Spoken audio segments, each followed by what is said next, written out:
guys, it's Lydia here, and today I'm going to be reviewing this awesome Proton Resin 3D printer. And this is the first time I've ever used a Resin 3D printer. So let's get started. Alright guys, so once again, this is the first time I've ever used a Resin 3D printer. I've always wanted to try one, and the Proton 3D printer was kindly sent to me. Now, the thing about this printer that I received, it was actually a return on Amazon. They were just returned because the people who originally bought them didn't know how to use them. So I got this printer, so it's not the unboxing that you would expect from one that you would buy yourself, but this is one basically already out of the box and ready for me to show you how to use it, and me also learning how to use it. So this will be from a beginner's point of view. So if you already have a Resin 3D printer, then this review probably won't be very helpful for you, but you also might learn some things from it. But if you are new to Resin 3D printing, come along with me as I learn how to use this 3D printer, and hopefully you guys enjoy it. So let's start with the unboxing and then check everything out.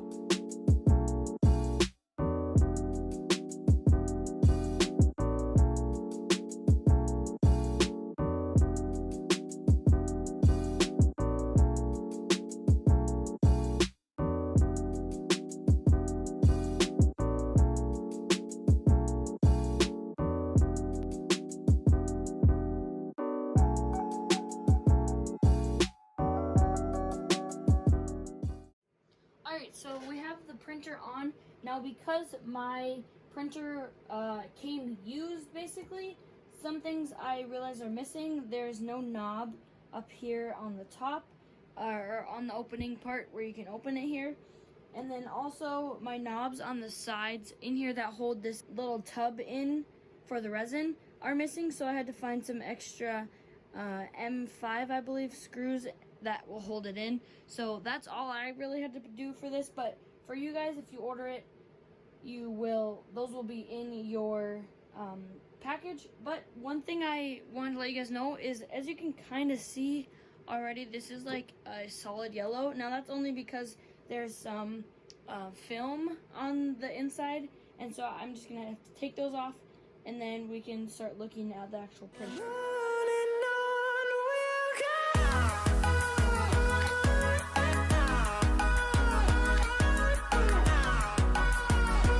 Because mine was not brand new, I'm just going to use some rubbing alcohol and clean this whole thing down, clean all the windows and clean everything on it, just to make sure everything is sanitized and clean.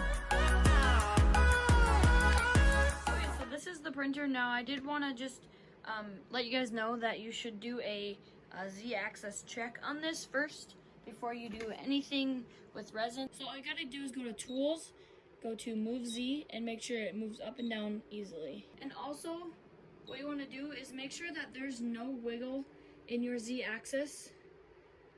If there is, check this tightness of this, because that could be it, but also it could be your Z axis. And I did actually have a problem with that. I just had to disassemble it and then fix the gear on the back, but that's super easy, and usually it won't happen with a brand new printer. Just once again, mine was pre-owned, so you shouldn't have that problem. But if you do, there will be a link down below in the description to a video to fix that, on how to fix that. So after that, what you want to do is make sure you download their slicer on your computer. Alright, so to get the slicer, you go to the Anycubic.com and you go to the Photon, like you're going to purchase it. And then you go all the way down here to Anycubic Care, go to Slicer, and then choose your slicer. There's Windows 64, Windows 32, or Mac. So I have a Mac, so just click on that. It'll take you to a Google download. You just go up here to download and download anyway, and then it will download down here into a zip drive. So then you open your zip file, and then you run the slicer, and then you double click here if you're on Mac, press OK, and then you have to go to your settings and accept it, just because you downloaded it from somewhere else. And here you go. This is the slicer, and this is what we will use to print on this printer. Now, I've done a lot of looking around and searching on the best slicer for this Anycubic Photon resin printer. And even though Anycubic has their own slicer, there's a video I want to show you really quick of a guy who recommends a different slicer and is way easier to use. So let's check that out. Alright, so this guy, his name is Adrian, and he has the YouTube channel called Make and Repeat.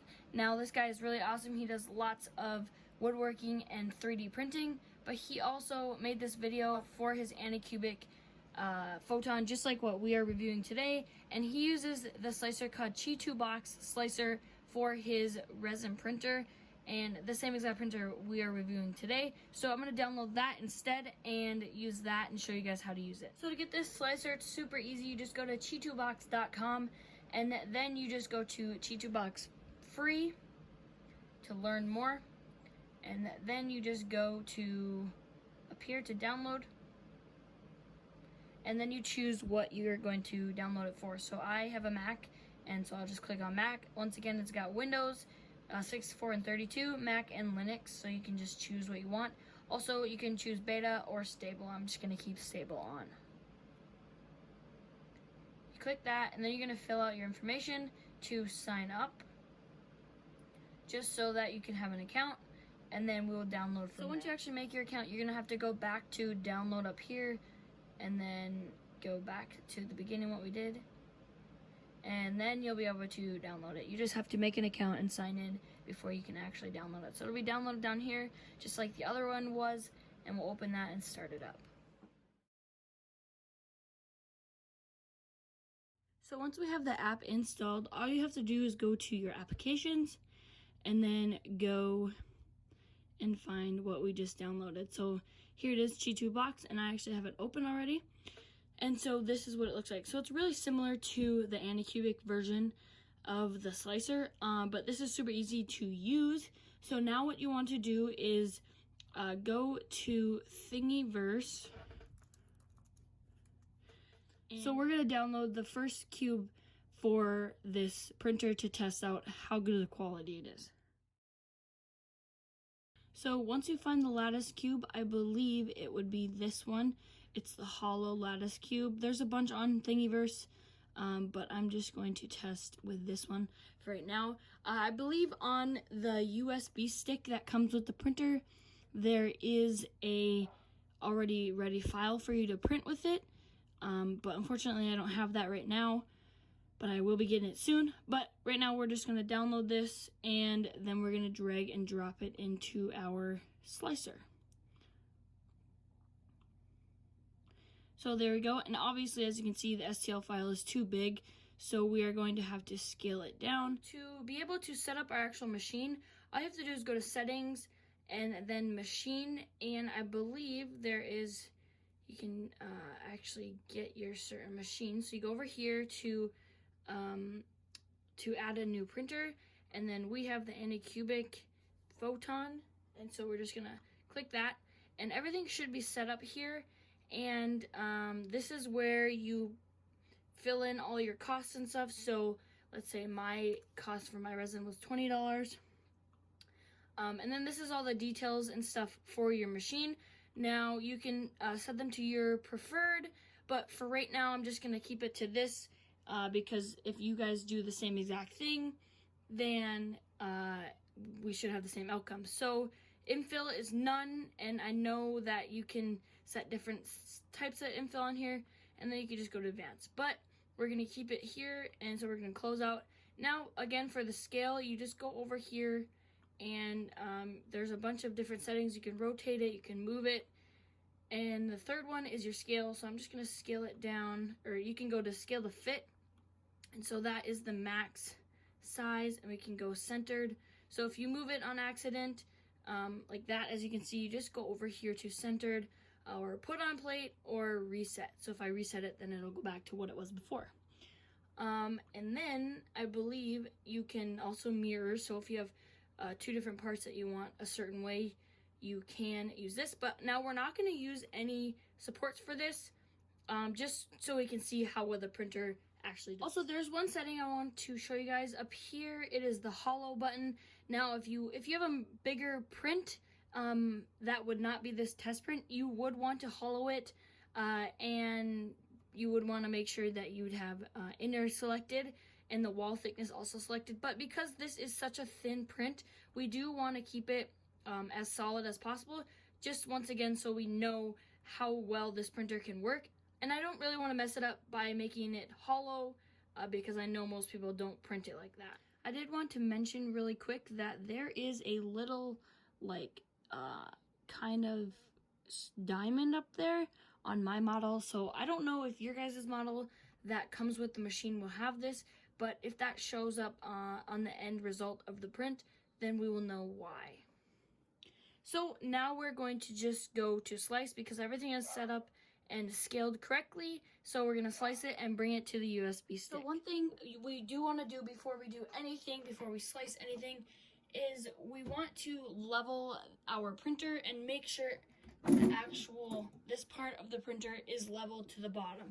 And to do that, there's lots of YouTube videos online to do it, but I'm going to show you guys really quick how to do it here. But if you just look up how to level the bed basically on a Photon, an Anycubic Photon SLA 3D printer, there's lots of videos on how to do it, and it's super easy. But I'm just going to do a quick tutorial really of how to do it. What we want to do first is we want to take out our two knobs in here. Now, like I mentioned, I don't have the knobs for them, but I'm getting them, and so I just have to unscrew mine a little different than you guys would unscrew yours. But it's super simple, just have to unscrew them so I can get this part out. Now, there's lots of ways to do this. Once again, a lot of people actually level it to their this film down here, but I'm going to do it a different way because I don't really remember how to do it the other way. And I know this way is pretty easy to do and really successful. And if it doesn't work in the end, then I can just level it the other way. But I'm going to actually turn on my printer also. And we're just going to also unscrew this for right now. As you can hear, you heard that beep. That means it's on. So now I'm just going to slide this out. And now we can actually just put this back on. So what we're going to do first is we're going to go to Tools, Move Z, and go home. And then we're going to let it home, and hopefully nothing bad happens. If something does happen, we can just press this, and it will stop it immediately instead of having to turn off your machine. So I'm just going to home it again, and hopefully it will go down to the bottom. So as you can see, I clearly stopped it really early.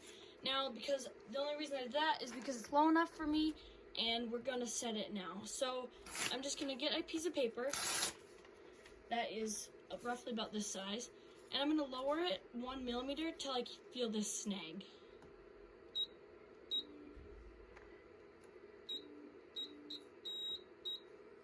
Okay, and as you could hear it, it actually started beeping because I pressed it too much, and that means it's already on the bottom. So I can slide this under here, but it still catches.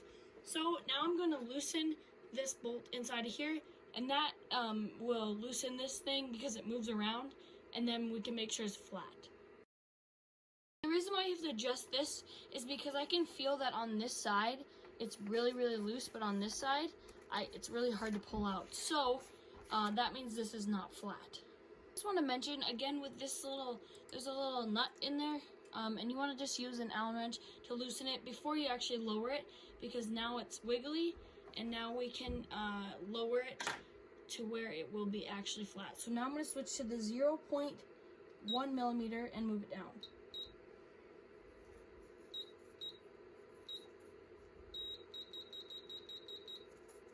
And that seems good. So we're going to push it down on there, and the beeping means the optical sensor has been triggered, which means it is close to the bottom. So I'm just going to tighten it now. And as you can see, now it's pretty even. So we're going to bring it up so it stops beeping at us. And then we're going to go down again. As you can hear, it's beeping when I don't do anything, and that means that it is triggering this method. What you're going to want to be able to do is to be able to pull it out, but not to be able to push it back in, so it'll be that snug. After messing around with it, what we're going to do, and everything is set now, you want to go back, go to home, or Z equals 0, and you press confirm. And so there you go. And so now it's set to that is the 0, so that is where our printer will home when we start to print. Before we do anything else to get ready to print, I'm going to want to put some gloves on. And now, every time you use this printer, you always want to wear gloves because every time you touch something with it, especially after pouring the resin or taking a print off, you're going to have resin on your hands and things are going to get really messy and sticky. So you don't want to touch anything without gloves on.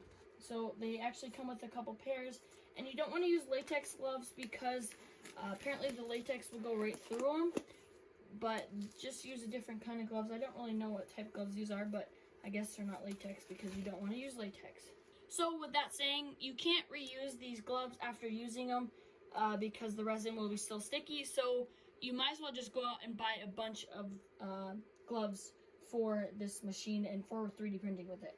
So next what we're going to do is we're going to add our little dish back in here, and then we're going to screw the screws back on in here, and then we can pour the resin in. Now before we pour resin in, you want to make sure everything is tight once again and make sure nothing is messy. So I got this Anycubic clear 500 milliliters of their sensitive resin.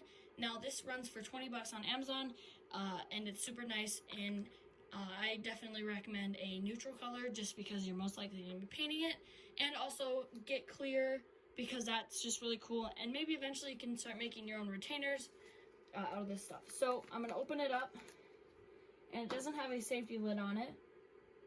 Make sure you have some kind of glasses on because it can get in your eye, and that's not good, and it really doesn't have a bad odor. So what we're going to do is there's a slight line on your pool or your little area in there, and you're going to want to fill it up to that. So once that's in there, all you have to do is go down here to print, and then you're going to print your selected print lattice cube, and then press that. And we have to make sure we close this because you don't want to hurt your eyes with the UV. So it's going to lower, and then everything's going to start. So once it's finished, make sure you put on your gloves.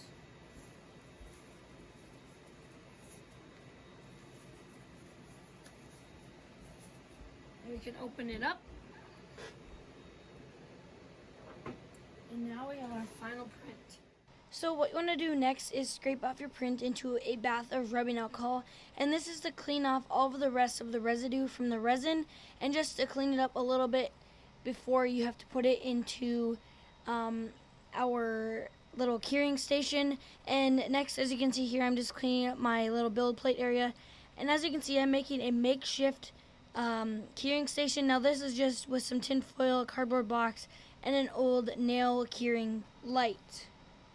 Also, I do recommend, if you guys have this 3D printer and you've never used one before, definitely put a bucket or some kind of surrounding underneath this so it can sit inside of it in case there is a resin spill. As you can see here, that was resin. It actually leaked out of the container in there because my bottom film actually had a hole in it. So you probably might not have this problem right away, but you might in the future. So definitely just be prepared if your printer leaks. Now it actually leaked all the way down in here, and then it came out the bottom, and as you can see, it just leaked a lot, and luckily I have this big roll of paper here to stop it really, and it actually did kind of dry up a little bit. It's been there for a couple weeks now.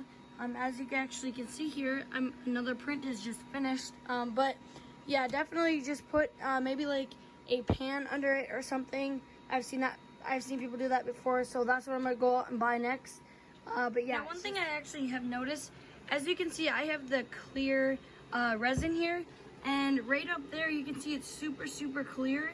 But once I actually put it in this bath, I don't know if the rubbing alcohol is dirty or what, but it actually turns it a little dirty, like a little bit brown than being clear. So just a heads up with that, it's not going to be super clear. So this is the test cube. Now this was scaled down probably 40%. I actually did have a mess up. I scaled it down too much, and then actually my USB stick was corrupt, so I had to use a different one. It kept throwing an error, so it never actually finished. But I finally got it to come out really nice. Now, once again, I mentioned that this STL had a little triangle here, and you can see that picked it up really well. So definitely this printer is very detailed. Now I did bump up my settings to 0.1 layer resolution, and as you can kind of see, my camera might not pick it up, you can kind of see the layer lines. Now that is again because I bumped it up. Now when I showed you guys my settings, it was set to 0.05, and that's what most people print it at, but I did want to speed it up for this video so that I could get it done faster. But anyways, it looks great as it is, even though it has a little bit thicker layers, and it actually turned out really, really nice. Now this is the next print I did. Now this is just a little replacement part for something for my dad in the shop, and like I mentioned, it turned kind of yellow. Now this is again supposed to be clear resin, and I put it in this UV blue light, and I don't know if that was the problem, but it definitely turned it yellow. So if I do figure out what is causing that, I'll let you know down below here. I'll leave a little notation. But as you can see, this is super, super detailed. This has little notches in it. I designed this on Fusion 360, but this printer actually picks up a lot of detail. Now this was also 0.1 millimeter layer resolution. Now I also did some replacement parts. I printed some replacement parts for my dad and my brother for some tools that needed some replacement parts for, and I really wanted to test the strength of this thing. So I decided to hit it with a hammer. As you can see, it's in slow motion. Now this was probably the 4th hit it took to actually break. As you can see here, it just kind of shatters into 3 pieces, maybe a couple more.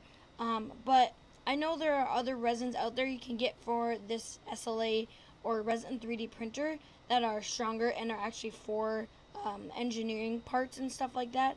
But this resin is a little bit brittle, but if you print your parts completely solid, you should be okay, and your prints should be pretty strong. Alright guys, so that is it for today's review. I really hope you enjoyed it. This 3D printer is so awesome. So this is actually not an SLA printer. It is actually called a different type of 3D printer. I'll leave a little notation right here to what it's called. It's not an SLA printer because it's not using a laser to make the layers. It is actually using an LCD screen inside there. But I know this video has been a little long, and I'm sorry for that, but I just really wanted to show you guys what this printer can do and how amazing it is. I also wanted to note that I actually made this little stand for pouring resin back into this bottle. So this I downloaded on Thingiverse and obviously printed it on my FDM printer. But basically what you do is you put your bottle underneath here, and then your bin that holds your resin goes in here and angles and dumps the resin into your bottle. And so that's really nice because then you don't have to sit there and hold it. It just rests in there, and then you let it all come out. And then you can clean up everything a lot easier that way. And again, I wanted to show you guys one more thing of what I printed here. And this was actually a gear for my brother's work for another sander. And it's just super detailed. I designed this on my iPad on Onshape. It was really, really easy, and it just came out really nice. Now, as you guys saw, I did a demolition basically with this because I wanted to know if this was going to be very brittle. I printed it in 100% fill, which is usually what you do with a Resin 3D printer, and it actually took a couple hits to make it shatter, but I will be ordering some more resin, which I'll talk about in a little bit. But other than that, this print turned out really awesome, and you can definitely print some really cool parts on this printer. Now this thing's actually pretty cheap. It's about $230, and it's a really awesome starter 3D printer. It takes a little bit to get used to because it is different if you're going from an FDM printer to this kind of Resin 3D printer. It's definitely different, but it's super cool, and I've actually started printing some replacement parts for some companies. Like say, for example, I also did for my dad, I printed a replacement gear for a sander, and now this normal resin isn't super strong. It can be very brittle unless you print your prints at 100% fill, which is what I do. But there's also lots of different kind of resins out there, a lot on Amazon, and some that are super strong and actually for engineering parts for tools and stuff. So I've ordered some of that, but I will be doing hopefully some reviews of different kinds of resins. So if you know any companies that you would like me to check out, please let me know down below in the comments. I will try to reach out to them and do a review with their resin. And I think this thing is going to be really awesome for this channel and for my company also. So hopefully I can be doing lots of work with it, and this will definitely be in a lot of my videos.